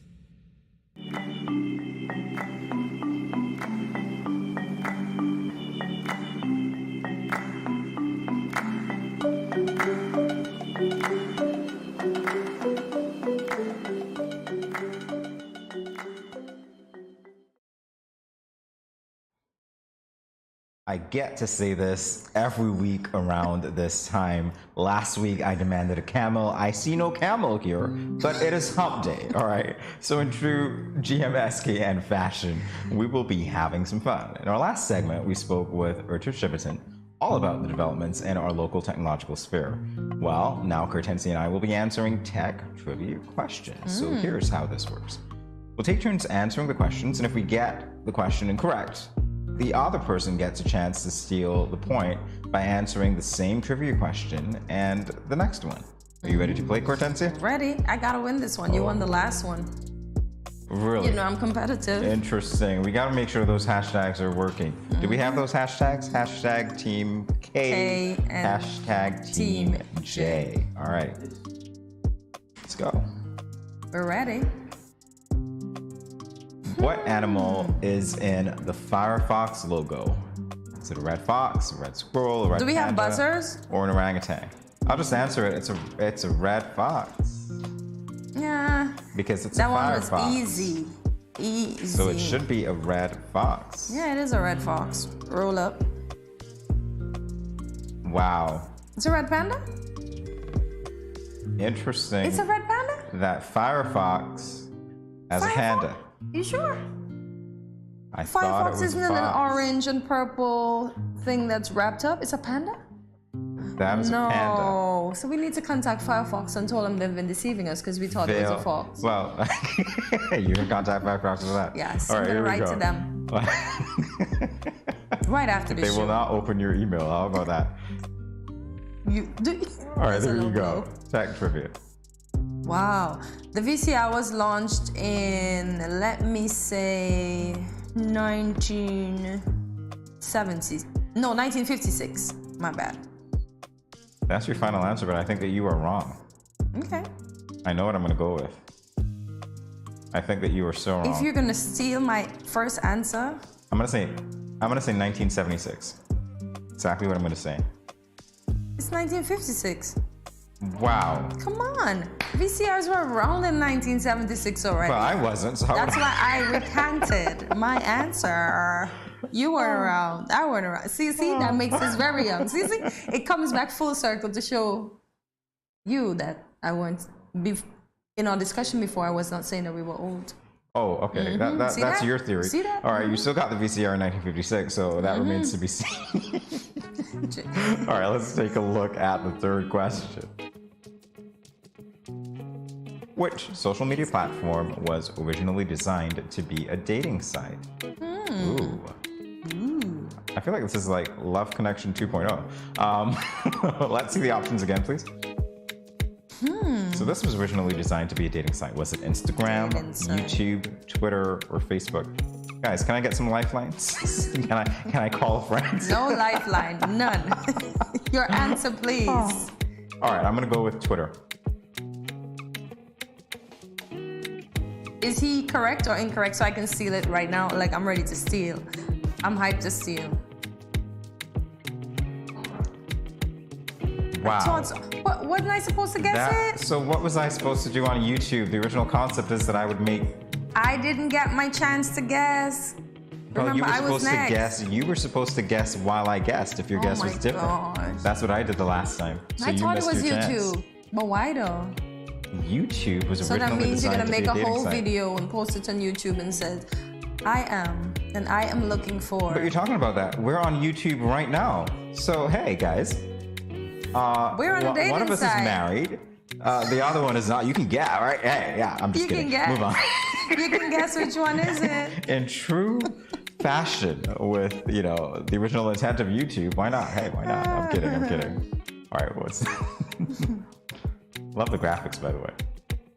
When was the World Wide Web created? Oh, this is a sitting joke because if they had asked who, I would credit potentially When Al was? Gore because he said that he created the internet. Didn't he say that at one point? Anyway, keep going. When? This is not a who question. It's a when. 1989. These are things that I ought to know, and I am so 1989. ashamed. Come on, Techie. I am going to guess. Wow. So I'm wrong? Am I wrong? Can I see the years again? Before you bring it up? 1993. That's my guess. Before. I got it right. I knew because Ballpark. Come on, I was 4 years after. We're in the no, ballpark. how I figured it out, right? That's when the affluent people in Ghana got computers, and then you realize you can go. That's to how the you World figure. Wide Web. Oh man. Yeah, you that's how use I it- figured it out. You see what Kortensia's doing, guys? Kortensia's using her street cred. She's going. I know this from the street. This is what from the my experiences. I'm looking at it like, okay, when it first came out, it wasn't necessarily for that. It was a linkage between computers, and Although then it it used to progressed. drop out a lot, So I'm but looking at it like that. It was in around that time, yeah. Sorry, guys. I need to go revisit my my books. All right, let's go. And I got Do a we good, have another question? I got a good 7-year-old memory because I was 7 in that year. You were 7 in that year. Okay, great. Oh no, really? Wow. Why are you doing this to me, guys? Why are you torturing me like Which this? phone is known for the game Snake? Come on, you know this. This is easy. If you miss this. I know this? Yes. Snake. Do you know the game Snake? No, I don't. That's a supposition. What was your first phone? What was your first phone? Motorola, and it ain't there. Okay, so yeah, you'll be struggling to know. So I'm gonna guess the Nokia, of course, the dinosaurs. Name Snake. Nokia. I'll just go with Alcatel just because. Nokia. They had the little Nokia. snake literally going around trying to eat something that looked like a ball. What is the correct pronunciation? Because I swear to you, I hear two, and I believe that people who manufacture the phone actually say Nokia. But we say Nokia. Nokia. Or maybe we just. You were pronouncing basically all the syllables, so we just say Nokia. Okay. Everybody says Nokia, but Nokia. Now, I've heard Nokia from the people who I think manufactured the Nokia. So there you go. It's the Nokia. Nokia. But like, we are here. We Nokia about the pronunciation. We're going on with it. All right, here we go. The original logo for this company feature Isaac Newton. Isaac Newton. Ooh. Guys, you guys are killing me here because all of my physics references are coming back. I am going to say Featured Isaac Newton. Motorola. The original logo. The Motorola? I'm saying Motorola just because I don't want to say Apple because Apple is an Apple. I don't think it's Motorola. You don't think? And I could be wrong, but Isaac Newton. So what are you gonna guess? It's gonna be the Apple. Yes, because he did the gravitational thing. It's got to be the Apple. I'm sticking to Motorola. Give me the Apple. Got to be the Apple. Okay. Isaac Newton laws. Yeah. I was just trying not to give it to Apple. That's when you were looking at the. Yeah, Remember I'm what not happened? going to give you a physics lesson. No, it's okay. but remember, see, I didn't want the Apple to be in it. Because remember what happened with the Apple? No, I don't know what happened with the Apple. What happened with the Apple? The Apple got us out here, man. The Apple got It got us out here. Oh, man. Yep. All in right. these streets. Thank you for redeeming me on some level with that last question. Do we have any more, or are we looking at the totals now? What is it? You guys at home, you ought to be playing along with us as well, right? This is your question. What on earth? How many keys are there on a standard keyboard? I ought to know this. I don't know this. A standard keyboard. I've never counted the keys. Wow. So you're not going to guess Well, it? Kortensia, if I were to gauge you, you were the one who said that there were how many letters, guys? Remind me, 56 letters in the alphabet? 56, yeah. So already. Listen. Listen. I'm going to guess 90. I'm going to do 90. I'm going to do, wow, standard keyboard. How many are you going to? We've got, you know, I'm going to go 60. Okay. I thought 60, but I said, let me go now. 101. Standard keyboard. Wow. You think they count the black parts? Because those are keys as well. That's a standard keyboard. I'm looking at my netbook and I'm saying, okay, this is exactly what I'm doing, and we've got all these other things with the shift key and whatever else. So are those counted? Do you guys know? Or we're actually looking at so every other function that you can literally use shift for, the alt key for, you counted those in the 101. Or you didn't count them in the 101. So that's the standard. 101 keys. Now I know. That's great. Kortensia, I should have stuck with your 56. I would have been closer to it. That's far from 101. All right. Oh, which is the most viewed YouTube video? Oh, Baby boy. Shark. Oh, Baby boy. Shark. Oh boy. Baby Shark. Ah, Gangnam Style. Baby Shark. No, Baby Shark. Baby Shark. I guess I'm hearing Baby Shark by landslide. Baby Shark. Baby Shark. Okay. Baby Shark. We've got our own Baby Sharks here. Baby Shark. Hey, everybody get up and dance. Baby Shark. My niece, we just had to play that, and she would just come running because I got her into that. She just want everything she wants. Baby Shark. Baby Shark. And she loved Baby Shark. My nephew, he got into it, but he was like, ain't nobody got time for Baby Shark. Thank you very much for introducing me to Baby Shark and Good Morning SKN. First time ever I've heard Baby Shark. You never heard Baby Shark? Never heard Baby Where Shark do you before. live, Jamie? I live in books. Jamie, you don't. No, but Jamie, you don't even have to actually go on YouTube to hear it. Everywhere you go, parties for kids. See, Alicia even was doing the dance because she knows the Baby Shark vibe. I'm gonna take a camera here. Hey, where's our? Yeah, we talked about cameras before. We're gonna capture Alicia next time you do the dance. This is our executive producer we're talking to, by the way. Next time Alicia does the dance, guys, we're gonna get her on film, okay? Before Nokia sold mobile phones, they sold TVs. Okay, let's look at the options here. We've got used cars, we've got books, we've got toilet paper, and we've got TVs. TVs. I'm sticking to mobile a telly. phones. You think that they sold television, so they were in the technology field? I'm sticking to that. Wow. I think that you are right. You want to say cars? No, Nokia I believe. car? Yeah, well, no, I never heard of a no. I think it's television. Wow. It's toilet paper, guys. They made a shift. They shifted. Toilet paper? They shifted from toilet paper to tablets and phones. The TP continues. There you go. What a shift that was. What a shift. You're correct. Wow. Which company created the first handheld mobile phone? Motorola.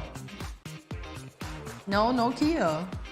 Nokia. Well, hey, I'm just guessing. That was my first phone, so hey, it's gonna be right for me. Just say, there we go. There you go. How did Motorola. you know? I thought it was Nokia. That was the first phone that was carried by Flo, I think, when they started carrying phones here. Motorola? Yeah, I think it was. Yeah. So this company was founded as a playing card company. Is it Nintendo, PlayStation, Xbox, or Wii? A playing card company. Nintendo. A playing card company? Nintendo. You think it's PlayStation? I think it's Nintendo. I'm gonna go Xbox. Just because I have no idea. Nintendo. Nintendo. Just because I remember my cousins, when we used to go to Total in the summers, they had the little cards and then the cartridge and the match, yeah. Gotcha. So Nintendo, see, I always have a story. Oh, the Game Boy. I had a Game Boy. I actually had a Game Boy. The Nintendo Game Boy was released in 1990, 1989, 1977, or 2001. Game Boy, Game Boy, Game Boy. Can we see those options again? I think... And then we're just going to give you our answers really quickly. I think 1990. I'm going to say 90 as well. And the answer is we're off by a year. That hurts. That hurts. All right. Well, obviously, we know who is the winner of Tech Trivia. She regained her crown after a humiliating defeat the last time. What? It was not humiliating, I'm kidding. Today might be. Kortensia has 5, I have 2. And with that, we will be back in a flash. Stay tuned, everyone.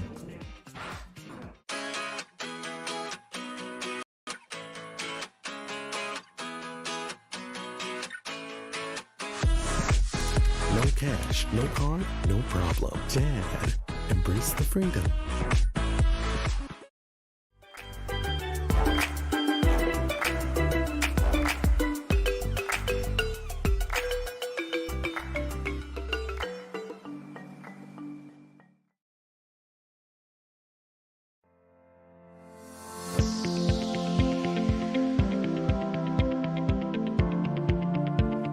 If you gradually use less salt, you will gradually want less salt. Eating less salty foods will reduce your cravings for salty foods. Let's get salt smacked.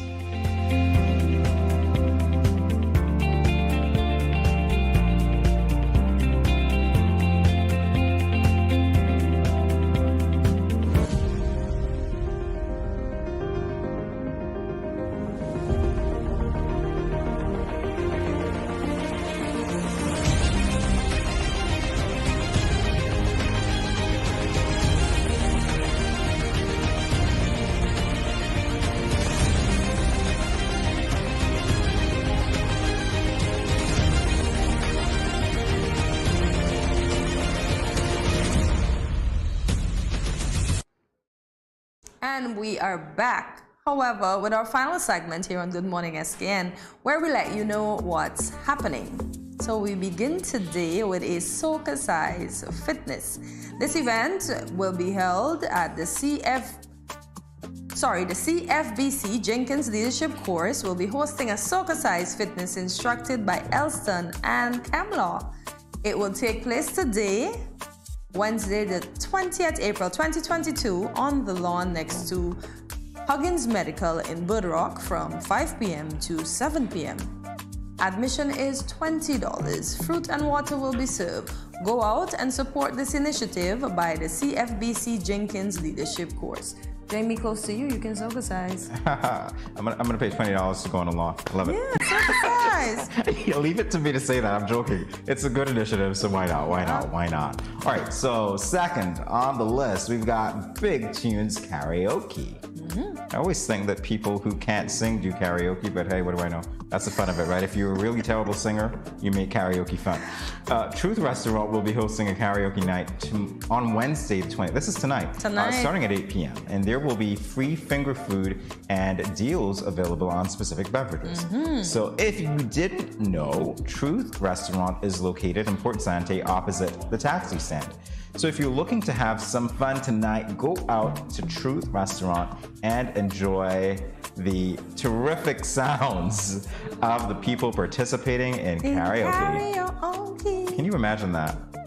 Wow, I always say, you know, and I said it before, the fun in karaoke is singing off key. Nobody wants to hear a perfect. It's supposed to be carrying your own key. Carrying your own key, oh, that's what it is. But make it sound a little nicer. I once heard someone who was musically inclined say that a person was singing and none of the keys that they were singing was ever on the keyboard anywhere. Anyway, they invented that their is own rough. That is rough. There must be a key that goes,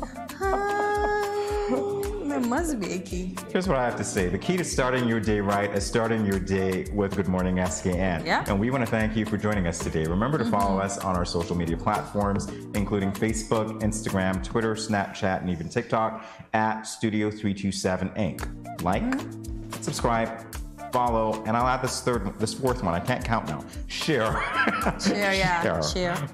Share. We also invite you to leave us a comment and tell us what topics and guests you'd like to see next. And I guess this is the part where we say, see you tomorrow at 8 a.m. Guess what? When you get to start your morning with us once again at 8 a.m. That's the good news. The sad news is we're saying goodbye, but the good news is that we'll be back tomorrow morning at 8, right? Right here. On cue. All right. At Good Morning SKN. Have a great day, guys. Bye-bye.